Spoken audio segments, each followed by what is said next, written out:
जयनाथ भगवान गोपाल कृष्ण भगवान श्री स्वामी समर्थ महाराज श्री गुरुनाथ महाराज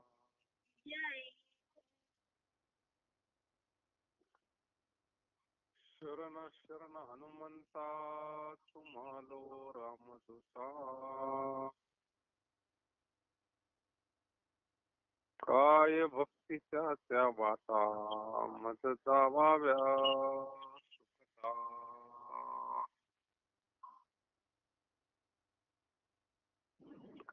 कैलासराना शिवचंद्रमौळी इंद्रमाता मुकुटी जळाळी कारुण्य सिंधू भव दुःख हा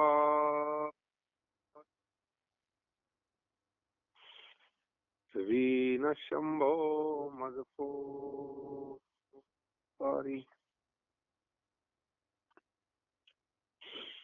वसुदेव सुतं देवं कंसचानूरमर्दनं देवकी परमानंदं कृष्णं वंदे जगद्गुरु बाळकाची वर्षी मायेचे जेवू पैसे सीतया टाकती तैसे घास करी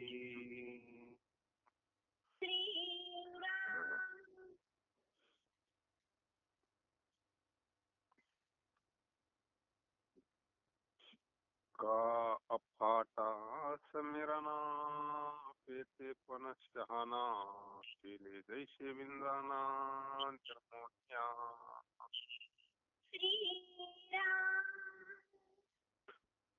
कैसे शब्दे जेन लभे ते घडून अनुशोभे श्रीशुद्रादी प्रतिभे सामाविले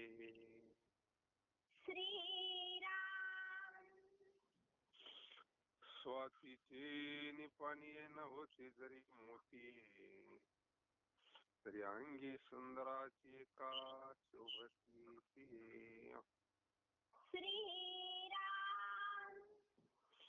नाजुवात्या न येता तरी का गोचरू होता पुढे न होता घेपता आपण ज्या व्यक्तीशी बोलत आहात त्यांनी आपला कॉल होल्डवर ठेवला आहे. कृपया लाइन पर रहा. आप जिस व्यक्ति से बात कर रहे हैं उन्होंने आपके कॉल को होल्ड पर रखा है. कृपया लाइन पर बने रहिए. The person you are speaking with has put your call on hold. Please stay on the line. गोडी ना होती पकवाने तरी का पावती रसने दर्पणा विन नयने नयन का दिसे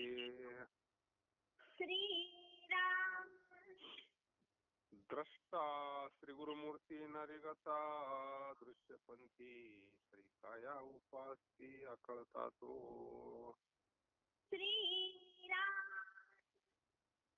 तैसे वस्तू ज्या संख्यात तया संख्येची साथ नव्हती तरी कोणा येत पाहू शकते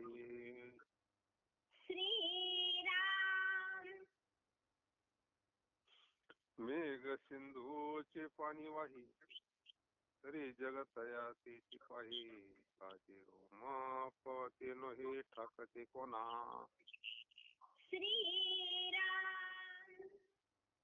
आणि वाचा जे न पवे ते श्लोक न होते परवी तरी काने मुखे फावे ऐसे का होते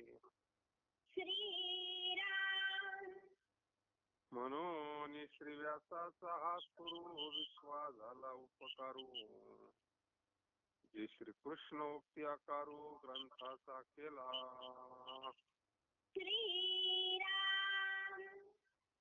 आणि तोची हा मी आता श्री व्यासाची पदी पाहता पाहता आणिला श्रवण पथा मराठिया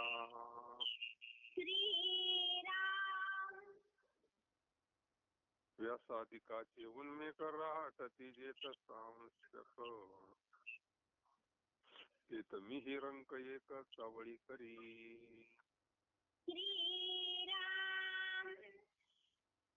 परी गीता भोळा तो व्यासोती कुसुमा तरी माझ्या दुर्वादळा श्रीराम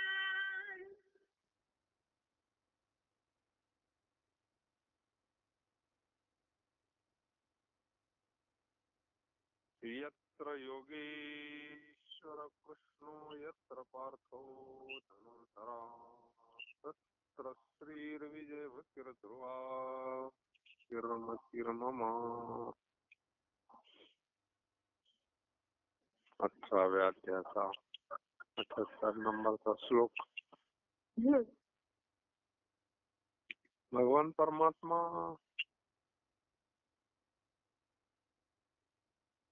गीता महात्म्य सांगतात. ग्रंथाचं महात्म्य.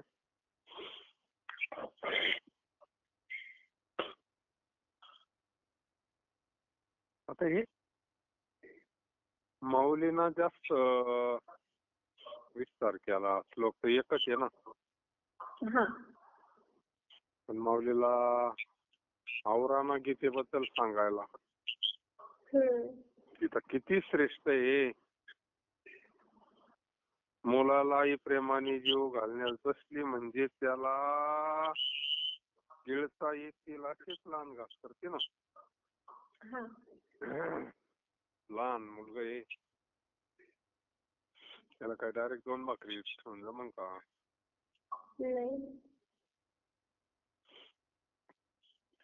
त्या आईला जमत बरोबर नाही का? किंवा अफाट वायू आपल्या हातात यावा आपण घालतात नाही का?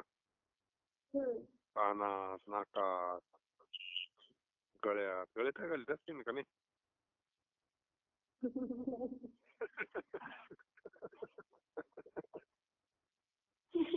पायात. मोती नाकात घालते नाही का? अंकित नाही राहत.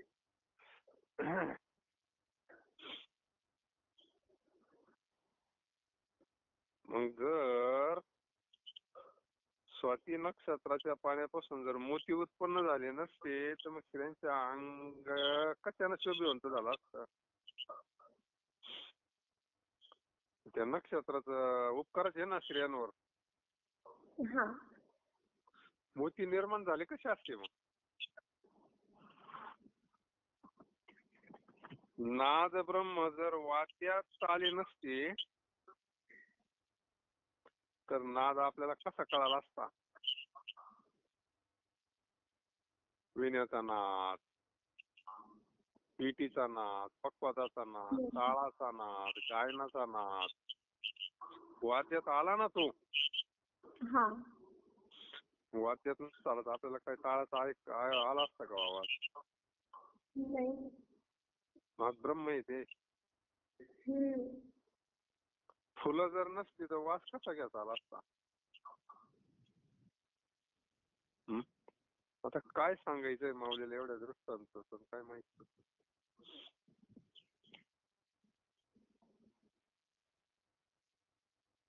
फुलं नसती तर वास कशाला घेतला असता म्हणते.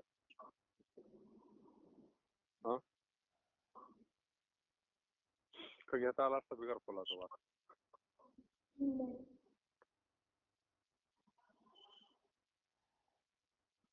पक्वांना जर गोडी नसती तर ती जीभ याला कशी प्राप्त झाली असती?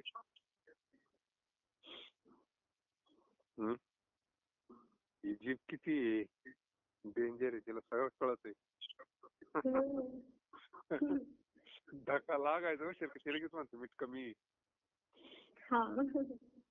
वाढावी, तिखट जास्त आहे आणि आंबट आहे, खराब झालं काय तिचे काय चिकट साधी का? रस्ता ना ती ताब्यात आणायची अवघड. पक्वाना जर गोडी नसते तर जिभेला कशी प्राप्त? आरसा जर नसता तर फळ्यांना आपले रूप कसे पाहत आले असते? हं? आपण सगळं पाहतोय पण आपल्याला पाहता येतंय का आपल्याला?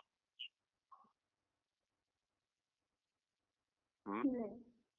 सगळं जग पाहता येतं आपल्याला पण आपल्याला पाहता येतं का? नाही. काय लागत आपल्याला पाहायला? आरसा. आपल्याला पाहायला जर आरसा लागत होता मग आपलं स्वरूप आपल्याला पाहायला काहीतरी लागत असेल ना.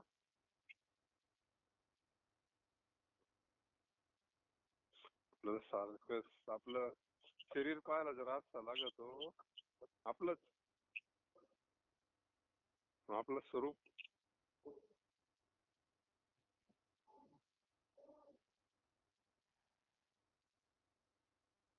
निराकार श्री गुरु जर आकारात आले नसते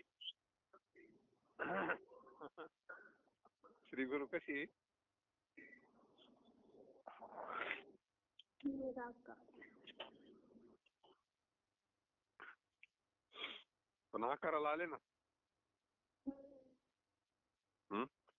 आकाराला आले तर व्यवहार होत नाही ना. नाही. आकाराच्या अगोदर नव्हते का ते?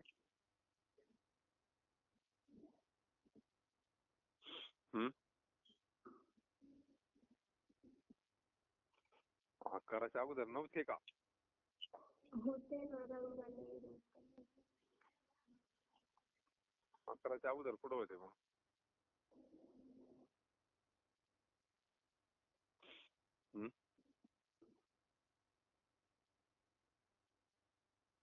आकाराच्या अगोदर कुठं होते?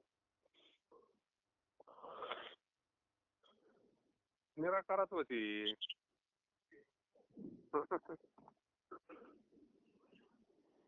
निराकारी श्री गुरु जर आकारात आले नसते तर उपासकांना कशी सेवा करता आली असती?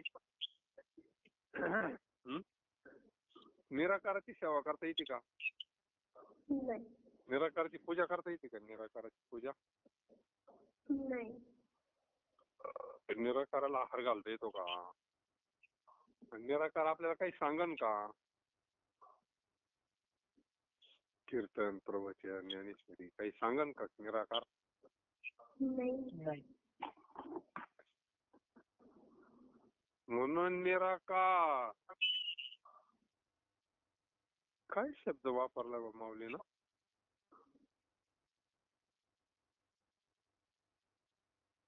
दृष्टा श्री गुरुमूर्ती नरिगता दृश्यपंथी तरी काया उपासी आकळता तो श्रीराम. ज्ञानेश्वरी. आता अर्थ जर नसता केला खाली तर काय ज्ञानेश्वरी कळायला गेली तो मला आपल्याला.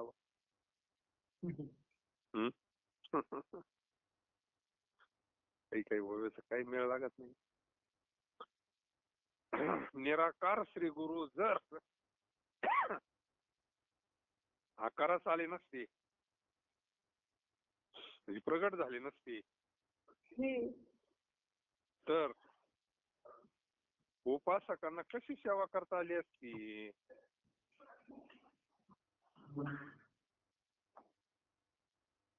तशी आता किती दृष्टांत झाले?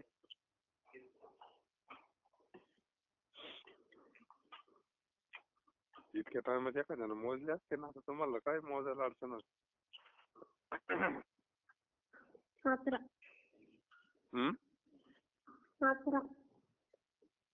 11 दृष्टांत काय सांगतात?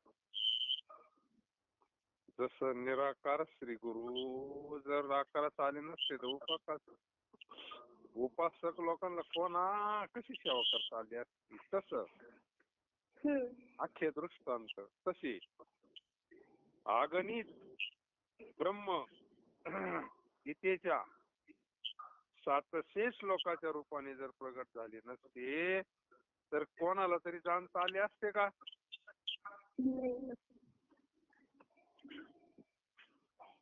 ब्रह्म कसं आहे? अगणित आहे ना. ब्रह्माला काय असं एवढंच आहे तेवढंच आहे असं थोडंच आहे का? माऊलीला निर्णय म्हणावं लागलं ना.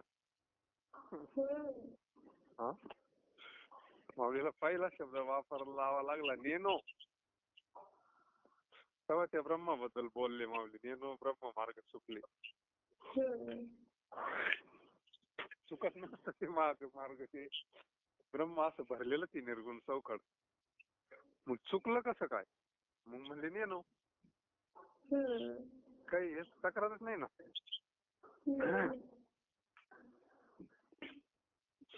म्हणजे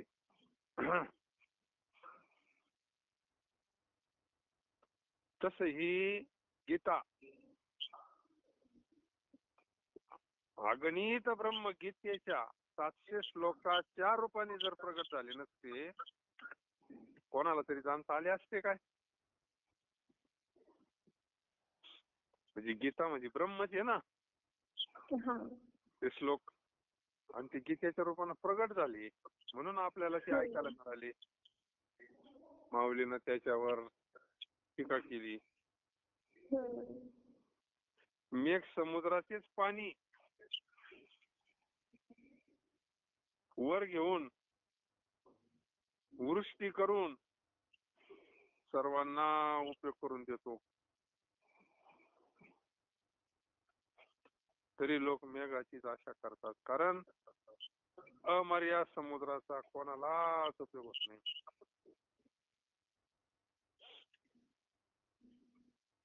मग लोकांनी समुद्रावरून पाईपलाईन आणल्या असत्या डायरेक्ट. उपसायचा ताण नाही, पट्टी भरायचा ताण नाही. समुद्राच्या पाण्याचे काय ते उपसत नाही तर त्याची कोण पट्टी घेणार नाही ना सरकार.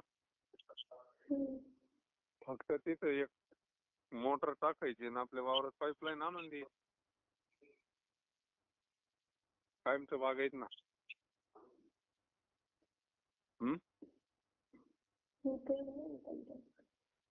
त्याचा उपयोग नाही ना. अमर्याद पाणी आहे ती कधी उपसणारच नाही किती दुष्काळ पडला तरी. अमर्याद समुद्राचा कोणालाच उपयोग नाही ना. आपल्याला मेघाची वाट पाहावं लागायची.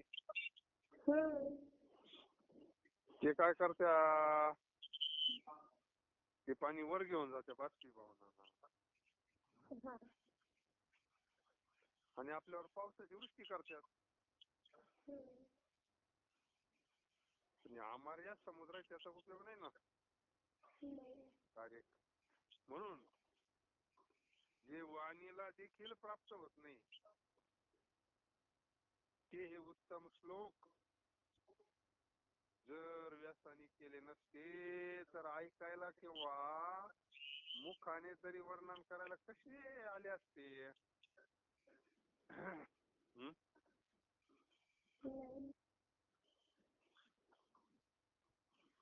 म्हणजे व्यासांचे आपल्यावर उपकार आहे नाही का.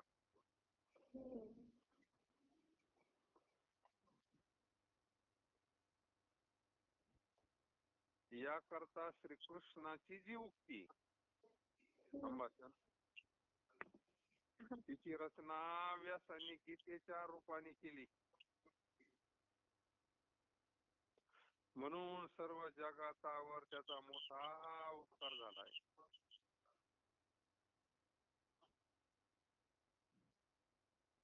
व्यासांचा या जगतावर फार मोठा उपकार झाला.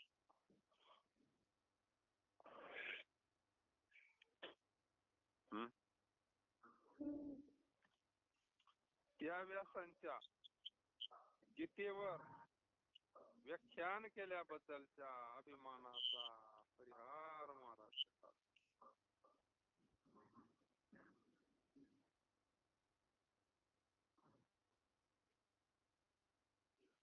त्या व्यासांच्या गीतेवर व्याख्यान केल्याबद्दल माऊलीनं केलंय ना ते सगळं. व्याख्यान कोण केलं गीतेवर? माऊलीनं स्वतः भाषेत आपल्याला येतं ना. आता ओव्या जर आपल्याला कळा नसतो वार्ता गीतेचे श्लोक का कळण.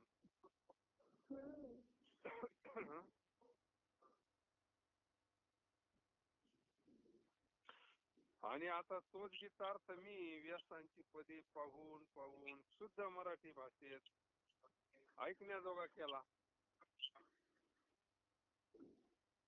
अभिमानाचा पर्याय देतात ते. हा. त्यांच्या ठिकाणी कशाचा अभिमान? तेच आहे ना अवतार पांडुरंगा. हा. तिथं काय अभिमान म्हणायचा विषय नाही ना. दुसरं कोणी असलं तर होईल ना. हा.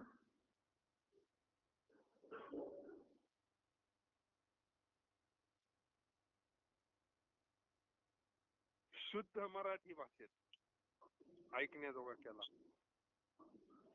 ज्या गीतार्थाचे यथार्थ वर्णन करण्याविषयी व्यासांतिकांची देखील ज्ञान संशय होते, त्या गीतेची मी हे गरिबांनी व्याख्यान केले आहे. काय म्हणतात माऊली? गरीब म्हणतात. त्यांचं एक लीनता आहे ती नाही का. लहानपण. रंक म्हणतात स्वतःला. हा. व्यासादिकाचे उन्मे खराट देत सांशक देत मी रंक एक सावळी करी. श्रीराम. रंक पायाची वाहा आई बरी.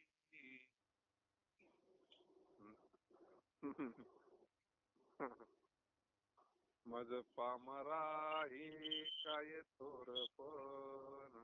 ते पामर म्हणतात आणि हे रंक म्हणतात. रंक रंक म्हणजे काय?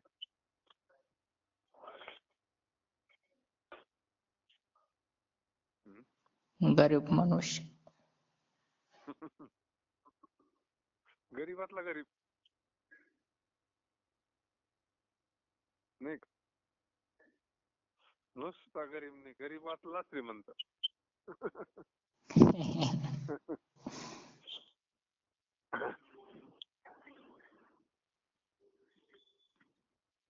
मी हे गरिबाने व्याख्यान केले आहे, परंतु गीतारूपी सर्व अत्यंत भोळा आहे, म्हणून व्यासांच्या भाषण रूपी पुष्पमाला धारण करतो व आमच्या गरिबाच्या दुर्वांग पुरासही नाही म्हणत नाही. गीतारूपीश्वर हा अत्यंत भोळा आहे.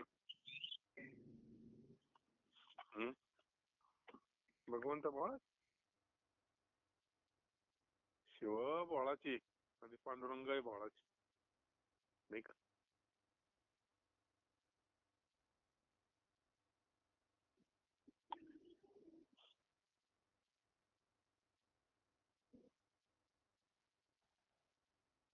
अति प्रियावडे तुळशी भूका तैशी प्रीती करी भोळ्या भाविका.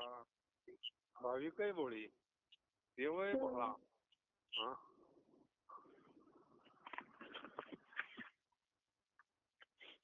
शिव भोळा चक्रवर्ती. देव भोळा म्हणजे शुद्ध. म्हणून व्यासांच्या भाषण रूप पुष्पमाला धारण करतो व आमच्या गरिबाच्या दुर्वांकुरासही नाही म्हणत नाही.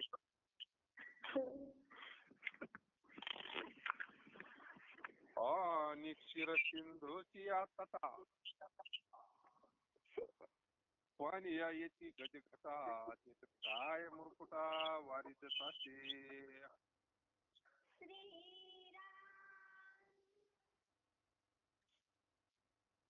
क्षीर समुद्राच्या काठाला हत्तीचे समुदाय पाणी पिण्यास येतात. तेथे त्यांना तेवढी परवानगी असून मुरकुटांना तो माघारी लावतो काय.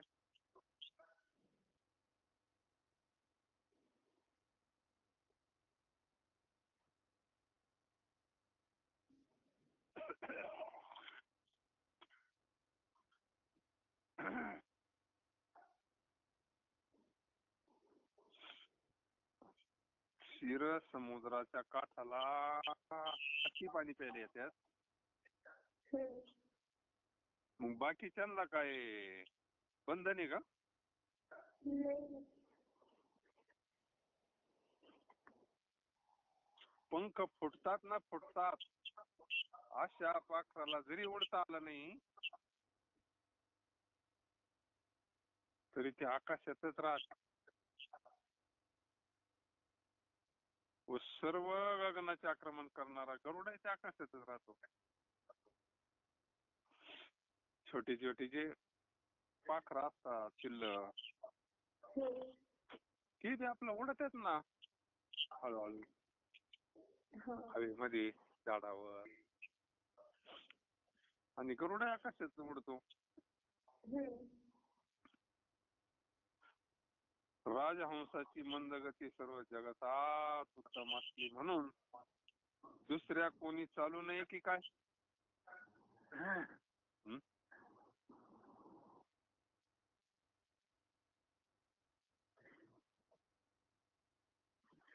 कलशात पुष्कळ साठवण असल्यामुळे पुष्कळ पाणी मावते, पण चूळ लहान असली तर तिच्या मानाने ते पाणी येत नाही काय? काय सांगायचंय आता माऊलीला नेमकं? 10-12 दृष्टांत देऊन एक सिद्धांत पाठवायचा नाही का? मग तिले 11 दृष्टांत.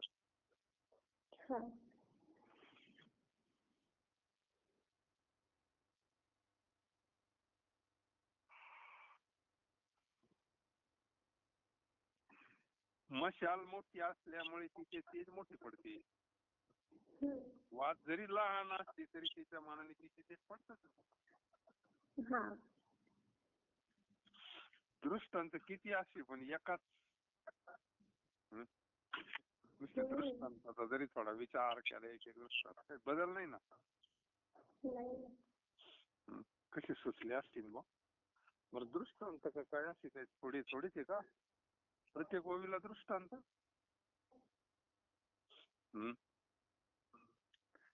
प्रत्येक ओवीला दृष्टांत हे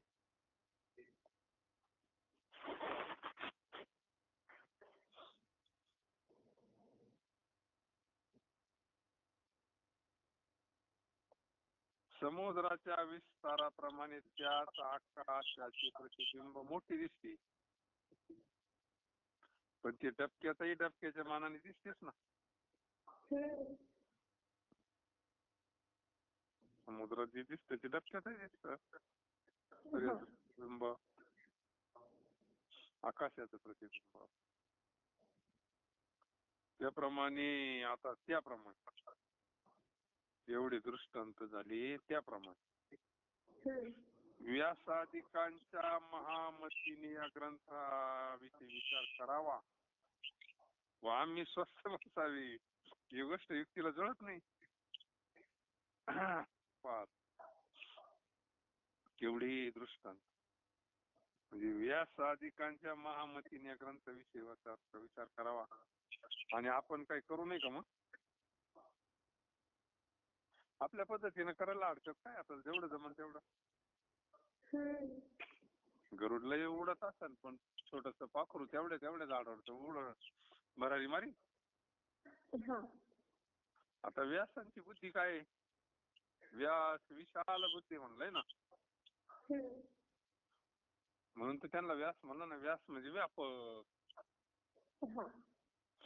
पण आता आपली बुद्धी तर आपल्याला किती आपल्यालाच माहिती, भगवंताला माहिती नाही का?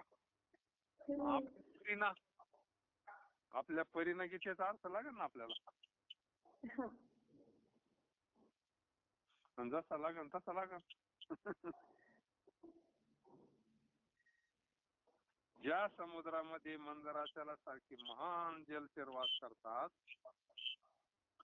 त्याचे वैभव पाहून लहान माशाने तिथे राहूच नाही का काय?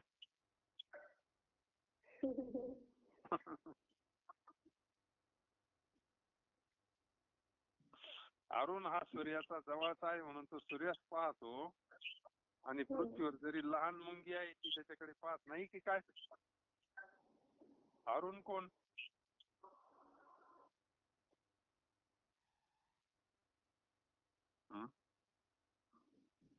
अरुण कोण आहे? हा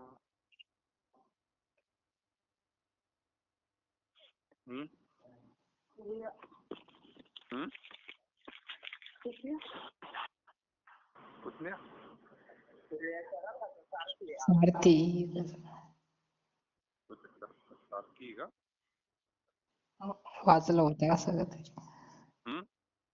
वाचलेलं आहे तसं सारथी म्हणून. बर. अरुण हा सूर्याच्या जवळच आहे. सारथी जवळच राहतो ना. तो सूर्याला पाहतो, मग मुंगीला पाहू नाही का? यास्तव आम्ही प्राकृत जनाने गीतेचे देशभाषेचे वर्णन केली, ही गोष्ट अयोग्य आहे असे म्हणण्याचे कारण नाही. त्याच्याकरता एवढे दृष्टांत दिले. हा,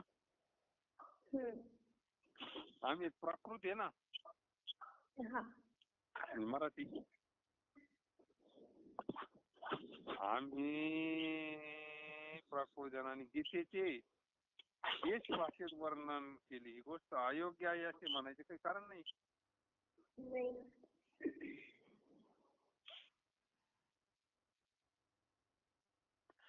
आणि बाप पुढे चालला व मुलगा त्याच्या मागून त्याच मार्गाने पुढे चालू लागला. ज्या स्थानाला बाप गेला त्याच स्थानाला तो पोहोचू शकणार नाही काय?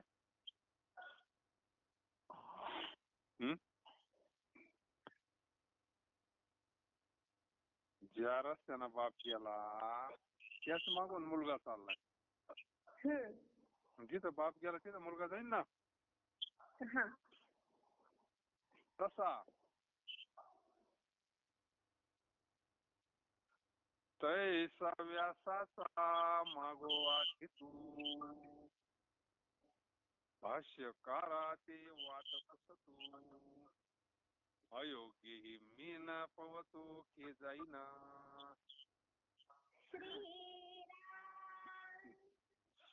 तसं आम्ही काही नवीन निर्माण नाही केलं, काही व्यासांच्या मागे चाललोय ना.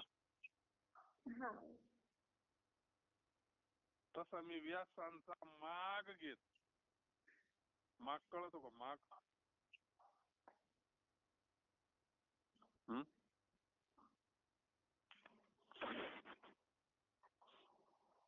माग मागोवा माग पाऊल खोला. वाघाचे माग. पूर्वी चोरांचे माग काढीत होते ना. म्हणजे पावलावरून मागोवा. मी व्यासांचा मागोवा घेत आणि भाष्यकारांना वाटविषयी चाललो असता मी जरी अयोग्य आहे तरी व्यास ज्या ठिकाणी गेले त्याच ठिकाणालाच पावणार नाही तर कुठे जाईल?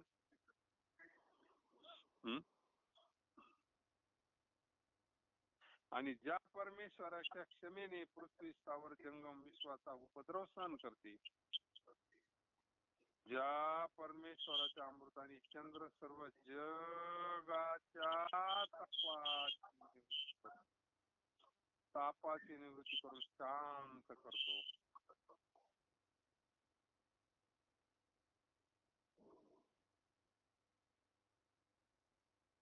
ज्या परमेश्वराच्या ठिकाणी पृथ्वी स्थावर जंगम विश्वाचा उपद्रव सहन करते, त्या परमेश्वराच्या अमृताने चंद्र सर्व जगाच्या तापाची निवृत्ती करून सांगतो,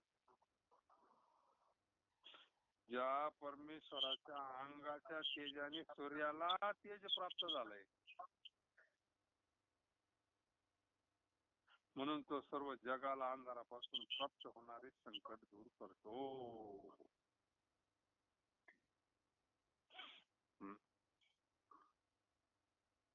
सूर्याला तेज कोणाचं आहे?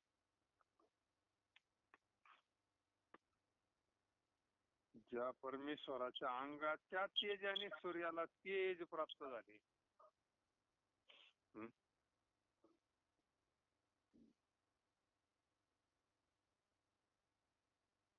त्या भगवंताचं आहे ना.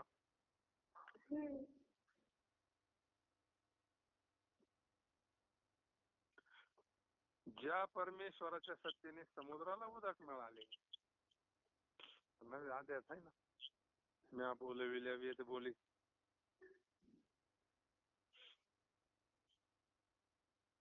म्या चालविल्या सूर्य चाले.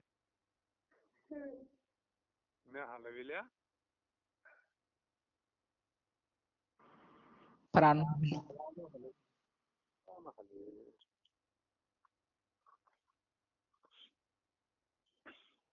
आईसा तू समर्थ ब्रह्मांडाचा धी.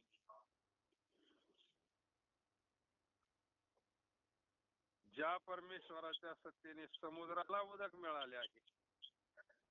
पाण्याला माधुर्य, माधुर्याला सौंदर्य प्राप्त झाले. सत्ता कोणाची आहे? देवाची आहे ना.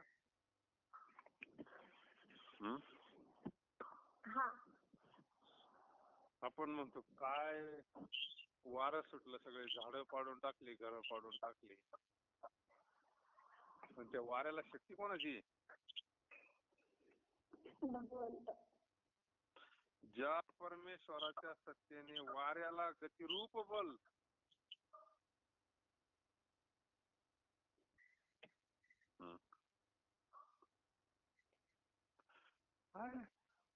बाकीचे म्हणते निसर्ग आहे बुवा, नाही का? आणि निसर्ग म्हणते, नाही का? निसर्गाची शक्ती ती. अरे निसर्ग म्हणजे निसर्ग तरी काय आहे? शक्ती दिसती का? चांगलं जर वादळ सुटलं तर मोठमोठे झाड कडा उपटून टाकील ना. शक्ती कोणाची आहे?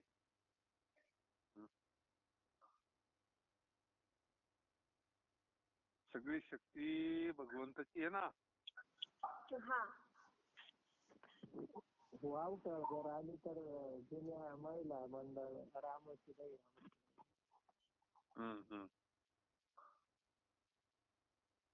म्हणजे त्याला शरण जावं लागत, तुझं सरपंच वाचणार. भगवंताचं नाम स्मरण शक्ती आहे ना. मग नामस्मरण तात्पर्य किती नंबर ओळीपर्यंत आलोय आपण?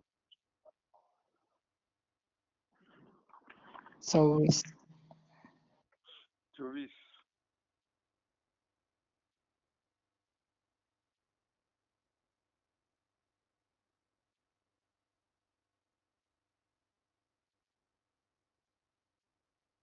हे सगळं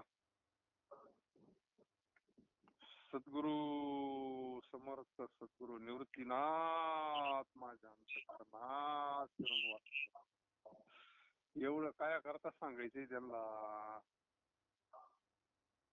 एवढे दृष्टांत कशा का सांगायचे? म्हणजे ज्ञानेश्वरी बाहेर आली, शक्ती कोणाची? हा, वाऱ्याला शक्ती भगवंताची, सूर्याला शक्ती भगवंताची. सगळी शक्ती भगवंताची आहे ना. समुद्राला उदक,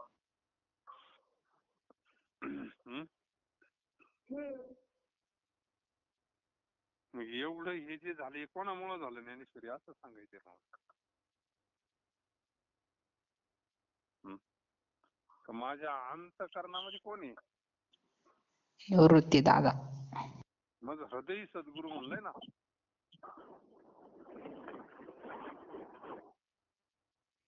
विचार करायचा का स्वामी? माझं हृदय सद्गुरु. वेद भगवंताच्या सत्तेनं बोलतोय. मग आता हे जे बाहेर आले सद्गुरूंची शक्ती येते म्हणते. आता नवीन सद्गुरूच बोलतात माझ्या मुखातून. भाव येतो नाही का माऊलींचा.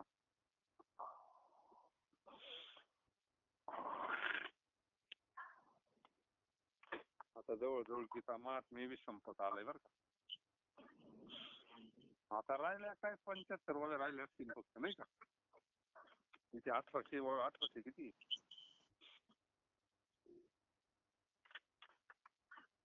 10. काय राहिलंय?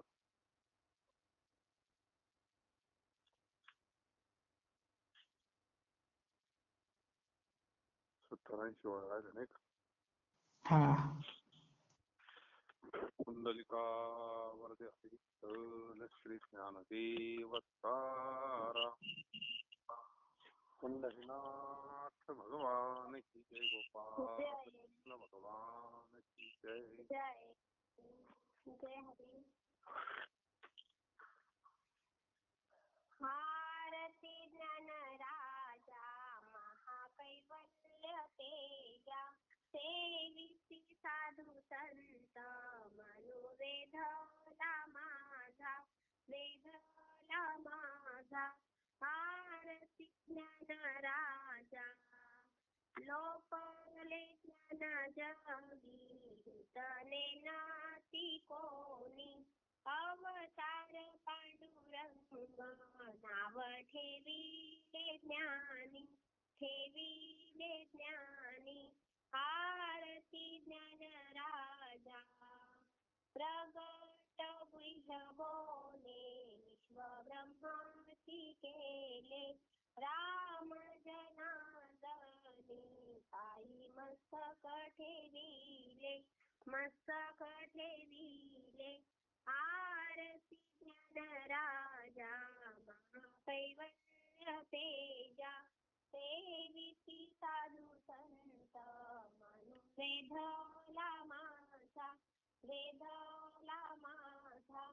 आरती ज्ञान राजा. जय हरी. जय सद्गुरु.